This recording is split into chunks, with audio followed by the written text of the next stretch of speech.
দক্ষিণ গাঁও কাহিলীপাৰাত আমি কাম কৰি আছিলোঁ। GCL-ৰ কাম আছিল, ষ্ট্ৰীট লাইটৰ কাম আছিল। আমি সন্ধিয়া প্ৰায় 9মান বজাৰ পৰা কাম আৰম্ভ কৰিছিলোঁ। তেতিয়া নিশা নিশা 3মান বাজিছে। আমাৰ কাম প্ৰায় শেষ হৈছে। মোৰ ভাগিন আছিলে সেইজন, কাৰণ লাইটৰ কানেকশ্যন গোটেই কমপ্লিট হৈছে। আমাৰ কামখিনি প্ৰায় 500 মিটাৰৰ ভিতৰত আমাৰ কামখিনি আৰম্ভ হৈছে। 500 মিটাৰৰ ভিতৰত কামখিনি আমি কমপ্লিট কৰিছোঁ। গোটেই কানেকশ্যন নহ'লে ভাগিনী মই ক'লোঁ, ভাগিন তুমি পেনেল বোৰ্ডত যাই পেলাই MCBটো উঠাই দিয়া, লাইটকেইটা জ্বলিছে নাই আমি চাম, চেক কৰি। আমি আমাৰ এইটো লাষ্ট মূৰত আছিলোঁ। প্ৰথম মূৰত আছিল পেনেল বোৰ্ডখন আছিল ট্ৰেন্সফৰ্মাৰ কাষত। তাতে কি কৈছিল, মামা মই MCBটো মই দি আহি আছোঁ দিয়ক। তাৰপাছত সি গাড়ীখন যিফালে ষ্টাৰ্ট কৰিছিলে মাত্ৰ 50ৰ পৰা 100 মিটাৰৰ ভিতৰত সি গৈছিল চাগে। বিৰাট ডাঙৰ আৱাজ এটা আমাৰ কাণত বাজি উঠিছে। আমি মাথা ঘূৰাই চাওঁ যে আমাৰ ৰাজু গাড়ীখনো সৈতে লৈ গৈছে। আমি স্পষ্টকৈ দেখা পাইছোঁ, তাৰমানে গোটেই ষ্ট্ৰীট লাইটে কভাৰ কৰি আছেতো। দূৰত্বটো তাৰমানে 100 মিটাৰমানৰ ভিতৰত হ'ব। আমি হাল্লা লগাই দিলোঁ। হাল্লা লগাই দিয়াৰ পাছত গাড়ীখন তাৰমানে তেৰা বেকাকে আহি আমাৰ কাষেদি খোজকে গুচি গ'ল। আমাৰ দুজন ল'ৰাই কি কৰিলে, গাড়ীখন চিগনেল কৰিছিলোঁ, কিন্তু গাড়ীখনতো নৰলে। গাড়ীখন যিহেতু কাষেদি খোজকে গুচি গ'ল আমাৰ কাষেদি, আমাকতো মহতিয়াই লৈ যাব বিচাৰিছিলে। তাৰপাছত আমাৰ এই চাদ্দামা আছিল আৰু এজন ল'ৰা আছিল, লিখিত আছিল। ইহঁত দুজনে তাৰমানে স্কুটি এখন লৈ পিছা কৰিলে সিহঁতক, আৰু আমি আৰু উপায় বিহীন আমি ভাগিনৰ কাষত গ'লোঁ। শৈলেন্দ্ৰ আছিল, মই আছিলোঁ আৰু দুজন আছিল ল'ৰা। আমি চাৰিজনে যাই তাক হস্পিটেলত নিয়াৰ যোজা কৰিলোঁ। তাৰপিছতে ফোন কৰিছে চাদ্দামে, কৈছে গাড়ীখন ধৰিছোঁ, এপাৰ্টমেণ্ট এটাত সোমাই দিছে। আমি সোমাই পেলাই কৈছোঁ, কিন্তু মহিলা এজনী আছে, মহিলাজনীয়ে অভদ্ৰ ব্যৱহাৰ কৰিছে। আমি বোলে মাৰিব খেদি আছোঁ, এইগিলা যা তা কৈছে। মই বোলে এটা কাম কৰা, মই তেতিয়া সুস্থ মগজুত আছোঁ দিয়ক, ভিডিঅ' চিডিঅ' কৰা, তেখেতৰো ভিডিঅ' কৰা, গাড়ীখনৰো ভিডিঅ' কৰা, এক্সিডেণ্ট গোটেইখিনি ভিডিঅ' কৰি পেলাই তই গুচি আহ। এতিয়া তাতে থকা সময় নহয়, আমাৰ পেচেণ্টটো আমি খালি বচাব লাগে, মেডিকেল নিব লাগে। তেতিয়া কিন্তু এম্বুলেঞ্চ অহা নাই, মাতিছোঁ এম্বুলেঞ্চ।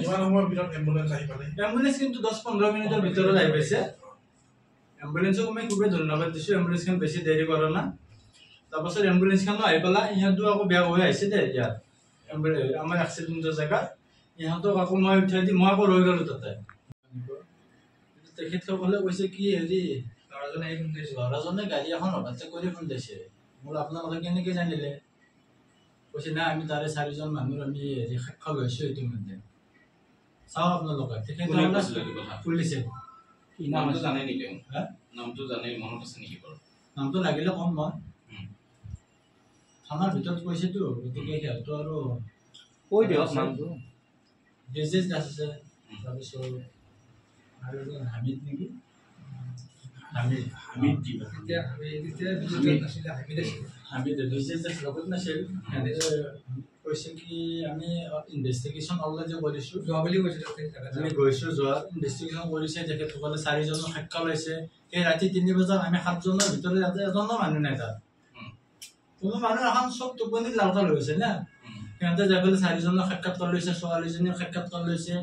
লৈ পেলাই কৈছে কি আমাৰ গাড়ীখন বোলে ট্ৰাক এখন অভাৰটেক কৰি তাইক মাৰি দিছে। বোলে আপোনালোকে কেনেকৈ জানিলে? কৈছে নাই, ছোৱালীজনীৰ সাক্ষাৎকাৰ লৈছোঁ নহয় আমি। তুমিতো মিছা ক'লে নহ'ব নহয় বস্তুটো। তাৰপাছত কৈছে, মই কৈছোঁ কি ঠিক আছে, মই যদি মিছা কৈছোঁ আপোনালোকে জেনুইন কৰক। CC কেমেৰা আছে তাতে 4-5টা ৰাস্তাত। CC কেমেৰাকেইটা আপোনালোকে কৰক, চেক কৰক। CC ফুটেজ আপোনালোকে স্পটত যাই কৰা। কৈছে কি আমি কৰিম, সেইগিলা কৰিম বুলি কৈ তেওঁলোকে CC কেমেৰা ফুটেজ পৰীক্ষা কৰা নাই, নকৰি পেলাই সেনেকৈ থৈ দিছে। দি পেলাই সেনেকৈ থাকিল, নিউজো বাজা নাই। তাৰপাছত মোক ফোন কৰিছে, কৈছে কি কৰক, এটা কাম কৰক, সিহঁতৰ লগত কম্প্ৰমাইজ পাৰি যদি কৰক, আপোনালোকৰ সহজ হ'ব কামটো। নিউজে চিউজে নিদিব। কোনে কৈছে? থানাই কৈছে। কোৱা মানুহজন আহিছে নে বেলেগ কোনোবা? মানে সিহঁতে আছে থানাৰ ভিতৰত কৈছে। লাগিলে মই কম আপোনালোকক, দিয়ক। আৰক্ষী বিষয় মানে কি, হামিদে লৈছেতো দায়িত্ব। হামিদে কৈছে কি নিউজ চিউজত দিলে আপোনালোকৰ লছ যাব, খৰচ পাতিৰ কথা আছে, নাপাব। যিহেতু এক্সিডেণ্টটো আৰু দুটা চাইডে ঘূৰি আছে, গতিকে ইমান আগবাঢ়ি নাযাব, মোক এনেকৈ কৈছে। এইবিলাক মুখলৈ নাছিলোঁ, যিহেতু অলৰেডি ভাগিন মোৰ 5টাত হৈ গৈছে। পাছ হৈ গৈছে আৰু মোৰতো আৰু হেৰুৱাব লাগে একো নাই। মোৰ মানুহৰ প্ৰতি দয়া মৰমটো মোৰ নোহোৱা হৈ গৈছে। মই সেইবিলাক ৰাখি থৈ দিছিলোঁ অন্তৰত। ভাবিছোঁ আৰু নকওঁ আৰু হেৰি ভাগিনটো ভাল হ'লে মোৰ একো কাৰো প্ৰতি মোৰ আক্ষেপ নাথাকে। যিহেতু শ্যাম ছাৰ মোৰ লগত আছে, আমাৰ ৰাইজৰ লগত আছে শ্যাম ছাৰ, মই এইটো নহয় দি ক'ব পাৰোঁ। শ্যামৰ সাক্ষাৎকাৰ মই আজি পাইছোঁ যিহেতু মোৰ আজি সাহস হৈছে গোটেইখিনি ক'ব। তাৰপাছত কৈছে কি আমি নিউজ চিউজ বাজালে আপোনাৰ লৈ যাব, গতিকে এইগিলা বাজাব নালাগে। বোলো ঠিক আছে নাবাজাওঁ, 2 দিন চাওঁ। তাৰপাছত এদিন দুদিনকৈ সেনেকৈ 2 দিন গুচি গ'ল, একো খবৰ নাই, মোক ফোন নকৰে, থানাৰ পৰা একো ৰেছপন্স নাই। তাৰপাছত শনিবাৰে মই বাধ্য হৈ মই নিউজ বাজাই দিলোঁ। নহয় নহয়, শনিবাৰে ৰবিবাৰে বাজিছোঁ। ৰবিবাৰে যেতিয়া নিউজ বাজাই দিলোঁ GMCত, আপোনালোকে গোটেই গৈছে চাগে নিউজ গোটেই। নিউজ বজাই দিয়াৰ পাছত সিহঁতে মোক ফোন কৰিছে, কৈছে নিউজ বাজাব নালাগিছিল বস্তুটো। তাৰে পাছত IC ছাৰে ফোন কৰিছে আবেলি, কৈছে গাড়ী মালিক আহিব সোমবাৰে, ৰবিবাৰে হ'লতো, কৈছে অহাকালি 11টা বজাত তুমি আহি যাবা, মিলাই মিলি কৰিব লাগিব, ৰেকৰ্ডিং আছে মোৰ তাত। ঠিক আছে হ'ব দিয়ক, মই যাম দিয়ক। মইতো যোৱাটো বিচাৰি আছোঁ, কাৰণ মোৰ আৰ্থিকভাৱে মই দুৰ্বলতো। মই বোলো গাৰ্জেন আহিছে, গাৰ্জেনে পুলিচে লগ লগাই দিছে মোক। পুলিচে লগ লগাই দিয়াৰ পাছত গাৰ্জেনে কৈছে মেডিকেল পেচেণ্টটোৰ অৱস্থা কেনেকুৱা। মই আপোনালোকে যোৱাই নাই, মোক সুধি কিয় আছে। কৈছে কি আমি যোৱা নাই আৰু মানে এই মানুহ কিবা ক'ব বুলি হেৰি কৰি কিবা কিবি বেং বেং কথা কৈ পেলাই তাৰমানে কথাখিনি উৰাই দিছে। কৈছে কি এতিয়া কি বিচাৰা। মই এতিয়া এইবিলাক বিচৰা সময় নাই, মোক পেচেণ্টটো মোক ভাল লাগে। মই ট্ৰিটমেণ্টৰ ক্ষেত্ৰত মই গুৰুত্ব দি আছোঁ, মই আৰ্থিকভাৱে দুৰ্বল, মই অ'ত ত'ত পইচাৰ মাথা মাৰি আছোঁ। তাৰপাছত কৈছে আমি মেডিকেল ছাপোৰ্টটো ঘূৰাই দিম। দেউতাকে কৈছে মেডিকেল ছাপোৰ্ট তোমালোকক যিমান লাগে দিম, আজিৰ পৰা তোমালোকে আৰু চিন্তা কৰিব নালাগে। মই ঠিক আছে, সেইটো দিলে মোৰ আপত্তি নাই, এতিয়া খালি মোৰ পেচেণ্টটো সুস্থ হ'ব লাগে। ছাপোৰ্ট দিম বুলি ভালে কি ক'লে সিদিনে নেকি ইউএছটিএমৰ মালিক মহবুবুল হক,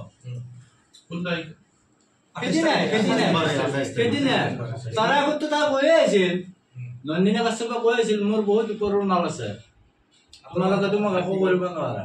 তাৰে আগততো কৈ আছিল, সেইকাৰণে আমাক সাহসো পোৱা নাছিলো আগবাঢ়িব।